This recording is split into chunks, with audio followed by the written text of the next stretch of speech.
everyone, and welcome back. Today I'm going to be going over the 10 books that I'm hoping to read in May. I'm going to be mood reading in May, but these are 10 books that I have been feeling like picking up lately.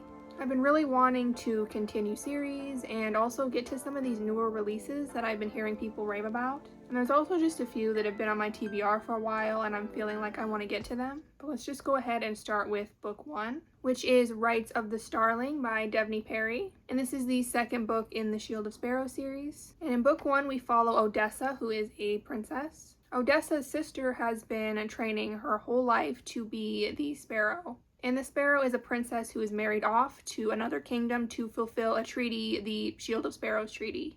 But when the prince arrives, he decides that he wants to marry Odessa instead.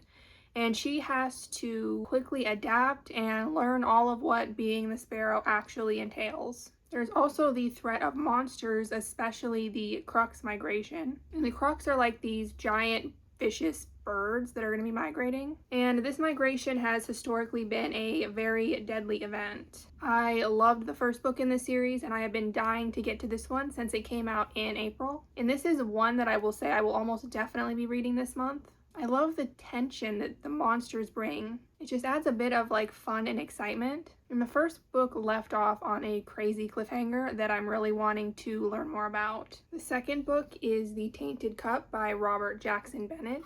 And this is the first book in the Shadow of the Leviathan series. And this story takes place in Daratana, where a high imperial officer was murdered when a tree spontaneously erupts from his body. And we follow Anna, who is a brilliant but eccentric detective. And she is accompanied by her new assistant, Dinos Call, or Din. And Din is an engraver who is magically altered to have a perfect memory. And his job is to observe and report back to Anna, because some of her quirks are that she always wears a blindfold and she never leaves her house. And I haven't heard much about this one. I don't know much. I just know what I have heard sounds interesting. I love mystery books. I love fantasy books, so I feel like this will be a win for me. And Anna definitely sounds like an intriguing character. And Din kind of being her eyes and ears while she tries to solve this case sounds really interesting. Next up is The Second Death of Locke by V.L. Bovalino. And this is the first book in the Hand and the Heart series. I think it might be a duology, but I'm not sure. And in this one, we follow Gray, who is a knight, and she has dedicated her life to her mage, Kier. So that means she fights for him on the battlefield, but she also has a deep well of power that he draws from. They are sent on a dangerous quest to protect a child from an enemy kingdom. And this quest pulls them into the dangerous heart of their nation's war. And Gray has a secret, which is that she is the root of all power, and if she dies, all magic dies with her. And I have just suddenly been seeing this all over and I've been hearing great things. A lady knight and a mage sounds really interesting and different. I'm also really intrigued by her secret and I want to find out more about that. I just have a feeling I'm really going to love this one. Next up is a thriller. This is Grey After Dark by Noelle W. Ely. And in this one, we follow Miley, whose dreams of being an Olympian are sidelined after a tragic accident. And so she takes a summer job at a mountain guest lodge. And she hasn't been worried about local legends about a staff member who died years ago, but she should be, because she is taken one morning while out on her morning run. And she is held in this desolate cabin, and she is forced to make an unlikely ally to try to escape. This is one that I've had on my TBR for a while, and it's time to get to it. I've been having trouble with thrillers lately, finding ones that I like, and I have liked Noelle W. Ely's books before. I liked both books in the Ask for Andrea series, the Ask for Andrea book and the prequel. This one sounds intriguing, so I'm hoping I'm gonna like this one. Next up is Lady of Shadows by Melissa K. Rorick. And this is the second book in the Lady of Darkness series. And in the first book, we follow Scarlet, who is an assassin, and she is sent to live in a noble household, kind of as punishment, after a tragic event. And then she is offered a job where the payment will be revenge on the Fae Fire Prince who murdered her mother. But her plans are put on hold as kids from the area that she's originally from start to go missing, and she helps in the search for them and for what's been happening to them. I liked book 1 in this series, but I didn't love it. I gave it 3 stars. It had some fun banter and some fun character moments. It was fast-paced, but the writing was just kind of awkward and clunky at times, and it was pretty predictable. It felt definitely like a setup book, and I think the later books will be better.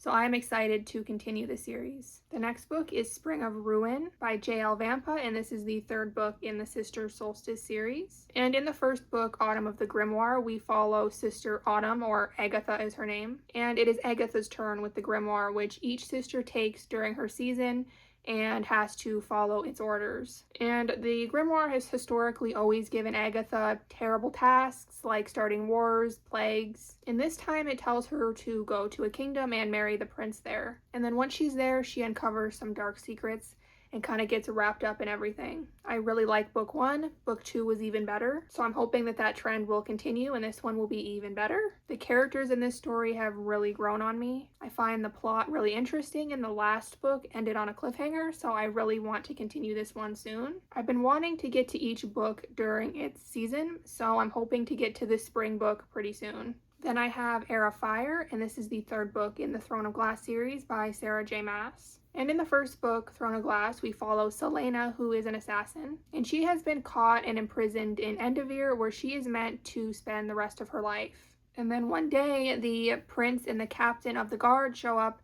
to offer her a bargain. And the terms of this bargain are that she will go to the castle and compete in trials to be the king's champion. And if she wins the trials, she serves the king for a set amount of years, and then she will have her freedom. So she agrees to compete. I have been loving the series so far, and I want to get through everything before the new ACOTAR book comes out. I've loved getting to know Selena and her backstory and how she really grows a lot throughout this series. The plot has gotten more and more interesting with each book. Book 2, Crown of Midnight, really got me excited for where things are heading, so I really need to continue this one. Next on my list is Stars Above the Neversea by Evelyn Flood, and this is the first book in the Last Fate series. In this one, we follow Celine, who is finally going home after being enslaved for 10 years. And she is bound and chained on a cargo ship being transported back to her home, Asteria, but there is no one left in Asteria. They were all wiped out 10 years ago in the Great Shift, when the air turned to wind and water, and the sea became an endless inky starlight.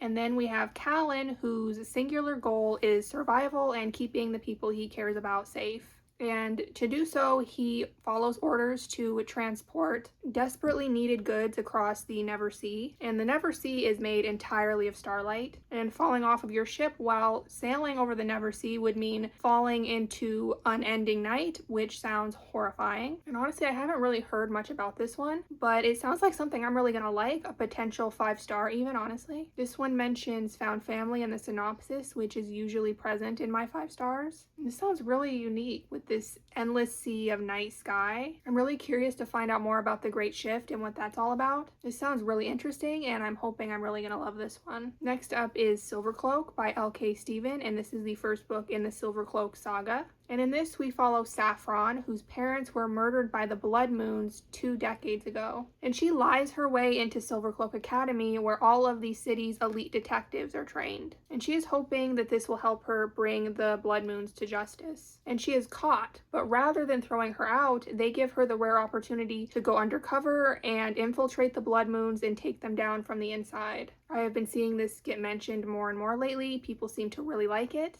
and I've had it on my TBR for a while now, so it's time to get to it. I usually like stories where the MC kind of goes undercover and tries to infiltrate, so I'm thinking I'm gonna like this one. The synopsis also mentions rival gangs and smugglers, which sounds like it could be interesting. I've read L.K. Stevens' books before. I read Our Infinite Fates, and I liked that one. It was 3.5 stars. But one thing I did really love about Our Infinite Fates was the writing style. So I'm hoping we get a similar writing style in this one, and that I will just like the plot of this one a little bit more. The next book is Kissed by the Gods by Katie Rogan, and this is the first book in the Eternal Wars series. And in this one, we follow Lena, who has always kind of kept her head down until the soldiers come for her brother, and divine fury surges through her veins. And she thinks she's going to be executed for her crimes, but Riot, who is a god-sworn warrior, drags her into a world of divine armies and death demons, winged war horses and monsters, and sacred power and royal secrets. And then a kiss from a goddess changes everything, and Lena is now a prize rather than a criminal. And she is wanted by all of the most powerful men, but all Lena wants is freedom for her people. And she is willing to trade herself to destroy the kingdom that broke them. And she is conscripted into a war fighting for gods that she doesn't believe in. And this sounds like something I could really love.